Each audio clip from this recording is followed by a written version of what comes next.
इमरान खान साहब को अब ये कहा जा रहा है कि हम आपको मैंडेट वापस करने के लिए तैयार हैं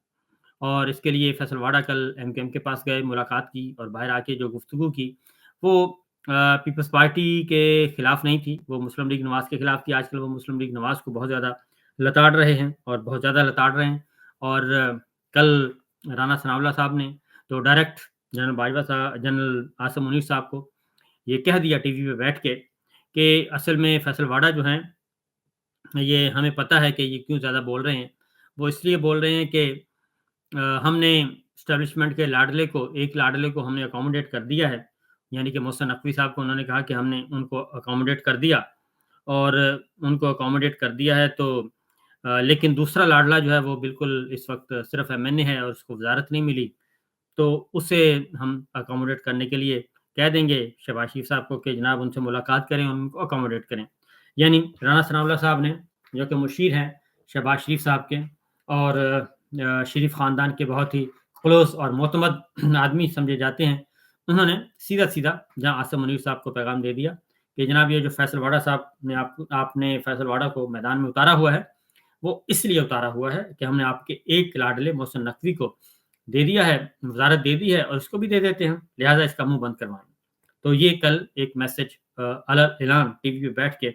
उन्होंने शहज़ाद इकबाल साहब के प्रोग्राम में ये बात कह दी है। जिससे अंदाज़ा हो सकता है फिर इसलिए फैसल वाडा जो हैं, वो आज फिर निकले हैं और कराची गए और एमकेएम से मिले मुश्ताक कमाल साहब से और उनकी कंपनी से और उसमें वहाँ पे जाके खड़े होके फैसल वाडा ने कहा कि इमरान खान साहब का जो मैंडेट है उसका एहतराम करना चाहिए और उनका मैंडेट उन्हें वापस मिलना चाहिए। और जो नून लीग के बारे में उन्होंने कहा कि ये बिल्कुल निकम्मे हैं और ये चचा, भतीजी, समधी, ससुर ये सब आपस में एक फैमिली कंपनी जो है वो सारे का सारा मलबा जो है वो डाल रही है मिलिट्री एस्टेब्लिशमेंट पे और इनके अपने करतूत हैं। और इसी तरीके से कल राना सनाउल्लाह साहब ने भी इनडायरेक्टली कह दिया कि मोहसिन नकवी जो हैं वज़ीर दाखिला जो हैं, वो हमारे नहीं हैं बल्कि वो जनरल साहब के हैं। तो इस तरीके से पैगामात दिए जा रहे हैं और एमक्यूएम चूँकि उनका वोट बैंक तो नहीं है, वो उनको सीटें दी हैं, फ़ॉर्म 47 सबसे ज़्यादा उनको दिए गए हैं, यानी कि वो कोई सीट नहीं जीते लेकिन फ़ॉर्म 47 उनको दे दिए गए।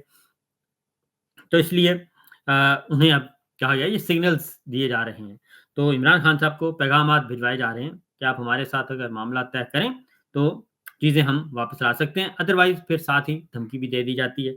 और वो दी जाती है कि अदरवाइज़ फिर क्या होगा? अदरवाइज़ ये होगा जी, जनरल फैज़ हमीद का ट्रायल होगा, फिर उनको सज़ा होगी तो फिर इमरान खान साहब भी आएँगे। फिर इसी तरीके से इस्लामाबाद कत्लेआम के बारे में भी जो केसेज़ हैं, वो चलेंगे इमरान खान साहब के ख़ुसूसी अदालत में और फिर 9 मई के मुकदमात भी ख़ुसूसी अदालत में चलना शुरू हो गए हैं। तो ये साथ-साथ दिया जा रहा है। लेकिन इस सारी सूरत-ए-हाल में जो बुनियादी बात है, वो ये है कि पाकिस्तान तहरीक-ए-इंसाफ जो है उन्होंने आज प्रेस कॉन्फ्रेंस की है और उस प्रेस कॉन्फ्रेंस में वाज़ेह तौर पे बता दिया है कि उनके हज़ारों लोग, 5,000 से ज़्यादा लोग जो हैं, वो गिरफ्तार हैं और 200 अफ़राद कम से कम 200 कारकुनान जो हैं, इस वक़्त तक वो लापता हैं और वो लापता हैं 26 नवंबर के बाद, यानी कि इस्लामाबाद कत्लेआम के बाद, इस्लामाबाद फ़ौजी ऑपरेशन या मिलिट्री या सिक्योरिटी जो भी नाम दे दें, उस ऑपरेशन के बाद वो लापता हैं और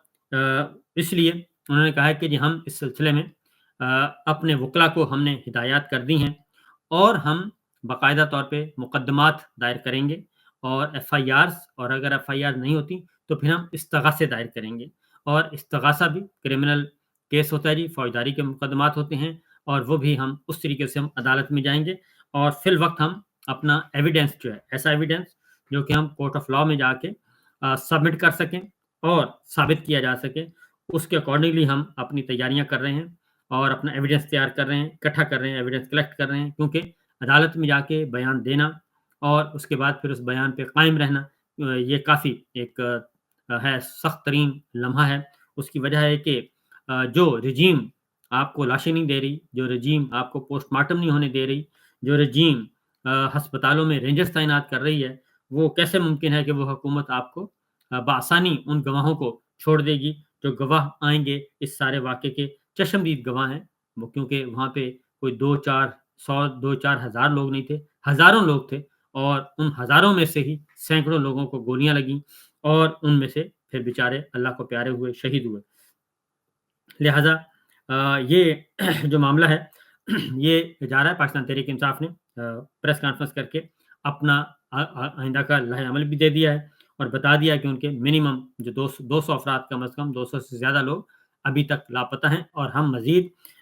انفارمیشن کلیکٹ کر رہے ہیں۔ اس دوران ایک اور کام بھی ہو رہا ہے اور وہ یہ کہ لاشیں دی جا رہی ہیں لواحقین کو، لیکن ان سے انڈر ٹیکنگ لی جا رہی ہے، بیان حلفی لیے جا رہے ہیں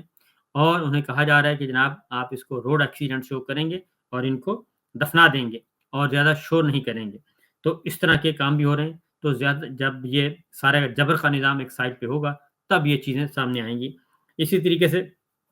پی ٹی آئی کے کارکن بھی لاپتہ ہیں اور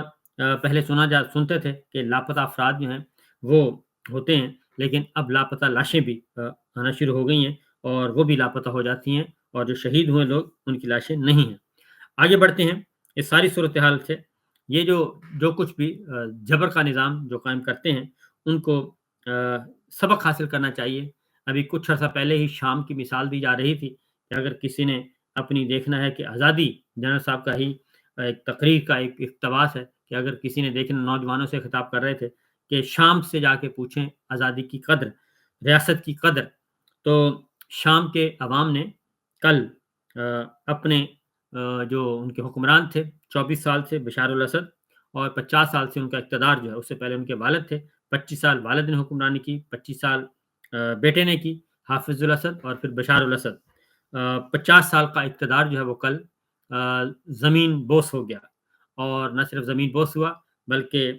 جو محل پہ پاکستان کہہ رہا ہوں، محل پہ اور وہاں کی سرکاری املاک پہ اور سب کے سب پہنچے ہوئے تھے شام کے عوام اور ان کا محل پہ قبضہ تھا شامی عوام کا۔ اور بالکل اسی طریقے سے جیسے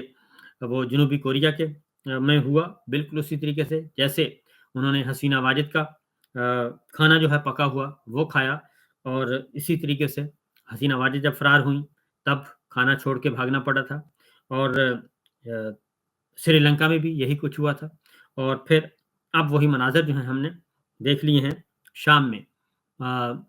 سونے اور ہیروں سے، گولڈ اور ہیروں سے، ڈائمنڈ سے آراستہ ان کے محل جو ہیں وہ سب کے سب عوام اس میں تھی، اور وہ ان کے دروازے ٹوٹ چکے تھے اور انہیں بچانے والا کوئی نہیں تھا، اور بشار الاسد کو جانا پڑا اپنے طیارے میں، خصوصی طیارے میں، وہاں سے فرار ہونا پڑا۔ اور اب جو لیٹسٹ انفارمیشن ہے وہ ہے ان کو روس میں پناہ دے دی گئی ہے، اور روس میں، کیونکہ روس کے اتحادی تھے وہ، صدر پوٹن نے ان کو پناہ دی ہے۔ جب وہ طیارہ لے کے اڑے تھے تو اس دوران ان کا طیارہ لاپتہ بھی ہو گیا تھا، راڈار سے ان کا رابطہ غائب ہو گیا تھا اور وہ ویزیبل نہیں رہا تھا۔ تو یہ خدشہ ظاہر کیا جا رہا تھا کہ شاید ان کا طیارہ جو ہے وہ حادثے کا شکار ہو گیا، لیکن پھر کچھ دیر کے بعد وہ محفوظ طریقے سے روس میں داخل ہوئے اور وہاں پہ لینڈ کیا، اور اب سرکاری طور پہ اعلان کر دیا گیا ہے روسی صدر پوٹن کی طرف سے کہ انہوں نے بشار الاسد اور ان کے اہل خانہ کو سیاسی پناہ دے دی ہے اور اب وہ روس میں قیام کریں گے۔ اور یہ کچھ ہو رہا ہے ہمارے حکمرانوں کے ساتھ۔ افغانستان کے صدر جو ہیں غنی، وہ بھی اس وقت یو اے ای میں شاید